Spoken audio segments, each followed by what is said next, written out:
Welcome back to the channel. So in the first installment of this two-part video, I talked about other integration technologies that may be present in an organization where MuleSoft may be being implemented as a new or preferred integration capability. From a strategic perspective, there are a number of decisions that need to be made very early on when planning the implementation. The obvious first question being, will MuleSoft completely replace the existing integration technology or technologies? Let's look at some of the things that need to be considered. First, if the answer is yes, we are completely replacing the existing technologies. And then secondly, if the answer is no, in other words, MuleSoft is being implemented alongside the other technologies. So if the answer to the question is yes, and you are replacing existing technologies, you immediately need to start thinking about how this will be achieved. And there are a number of areas that I would suggest that you could look at. Let's look at these different categories, and these are just some of the areas and some of the suggestions that I've come up with. I'm sure there are more. So, can MuleSoft support the legacy systems that are in place within the organization? In some cases, you may still have legacy systems running on mainframe platforms, which is certainly a case that I've seen. So, what do you do about this? Do you migrate the system or exclude it from the new integration technology? Some older systems may not be suitable for modern integration tools and will therefore need to remain on point-to-point interfaces, for example. Now, hopefully, these will be few and far between, but you should still keep them in mind.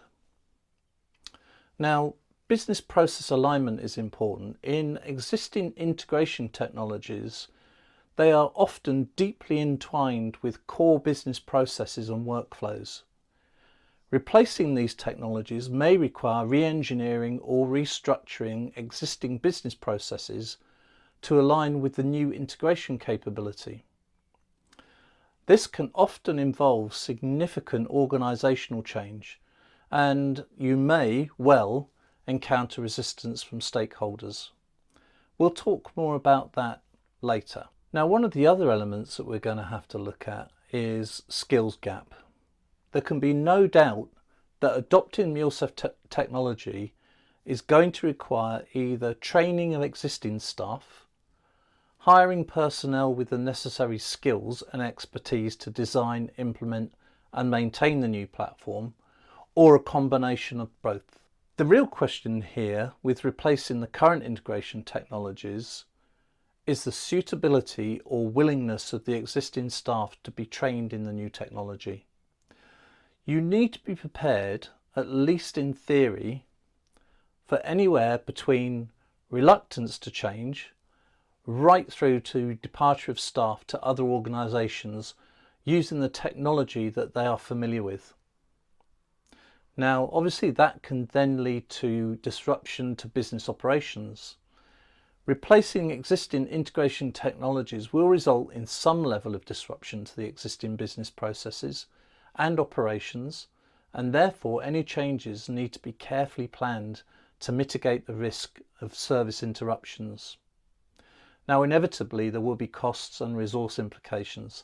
I think it's clear from the points above that replacement of current integration technologies will inevitably result in impact to costs, not only those associated with the new technology, but also staffing and operational costs. Certainly, with my experience with implementing the MuleSoft AnyPoint platform, I've found that costs will increase with the success of the platform up to a certain point, and we'll talk more about that in a moment.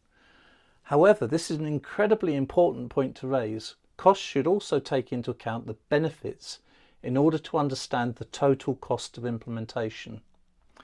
Building reusable products and components is fundamental, in my view, to a successful implementation. Now remember, reusable components will lead to avoidance of development costs and quicker delivery times for future projects, as well as opening new and innovative opportunities for the organisation. But we have to think about human resources, we have to think about people, and this is one of the most complex areas when introducing integration technology, and in fact any new technology. This is especially difficult, as I alluded to, if the introduction of the new technology is going to remove, not immediately, but at some point, the other incumbent technologies. Having said this, what do you do if the current staff are required to perform some activities and are reluctant to embrace and or retrain into the new technology? Well, I have to say I've experienced this with a large banking takeover in the UK and in a utility merger, where staff were actually asked to perform work and complete projects before they were made redundant. This issue is something that could be the subject of many articles, but here I just want to make you aware that this will be a significant consideration when replacing existing integration technologies. If the answer to the question of whether the new integration technologies will completely replace existing integration technologies is no, in other words, they are going to remain in place, then you have a completely separate set of issues to address. The questions for consideration if you're not replacing existing integration technologies are generally the same, but the outcomes will be completely different, but will still require careful consideration and management.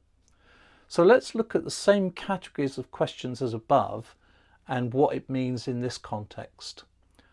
So if you're maintaining existing integration technologies, then the issue of legacy systems goes away, or does it?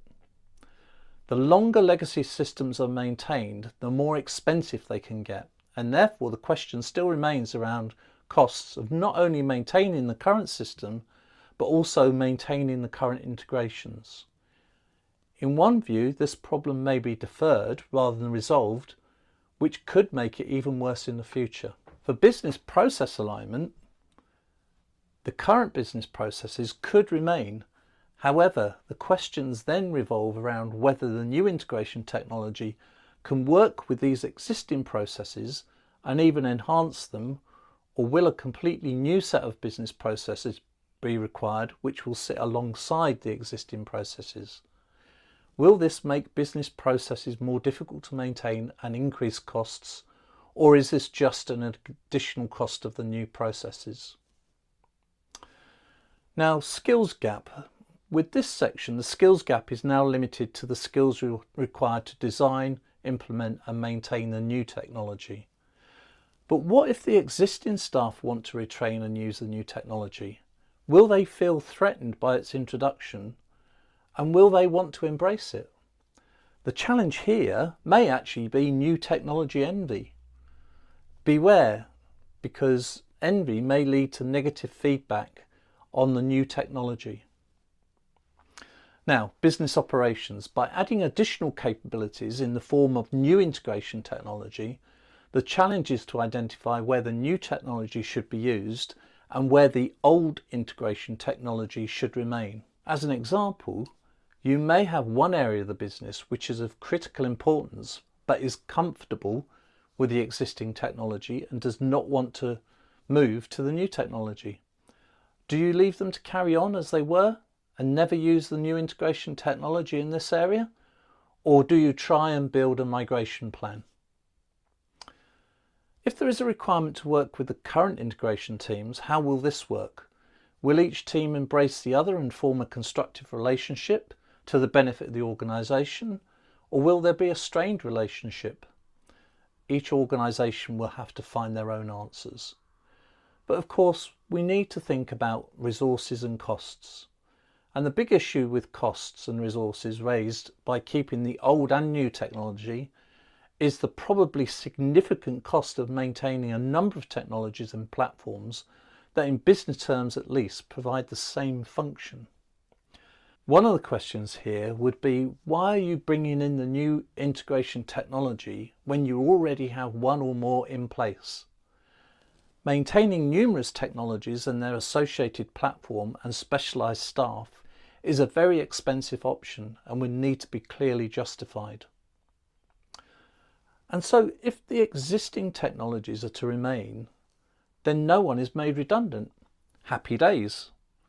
But from an organisational point of view, you now have an increase in specialised staff to not only maintain the current integration technologies, but staff the new one.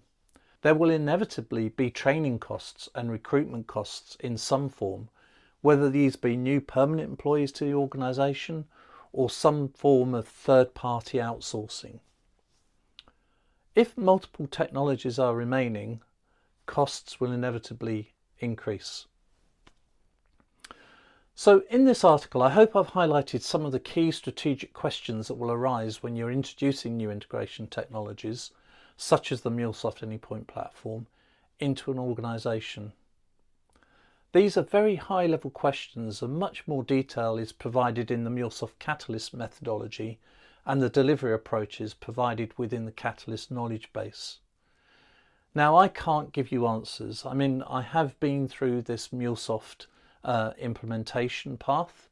I'm not going to say whether we kept new technologies or whether we completely replaced, because I don't want to provide any biased view. Each organisation will be different, and like I say, you have to use the MuleSoft Catalyst methodology with your own view of your own organisation and the understanding of what you're trying to achieve. So I just hope that I've highlighted some of the questions that you will come across, just to give you that initial thought about some of the areas that you may need to tackle. So I hope you've found this useful. If you have, please give the video a like. There will be another video hopefully in the coming week on a different topic. So if you want to be notified when that will be available, then please consider subscribing to the channel. And I hope to see you then.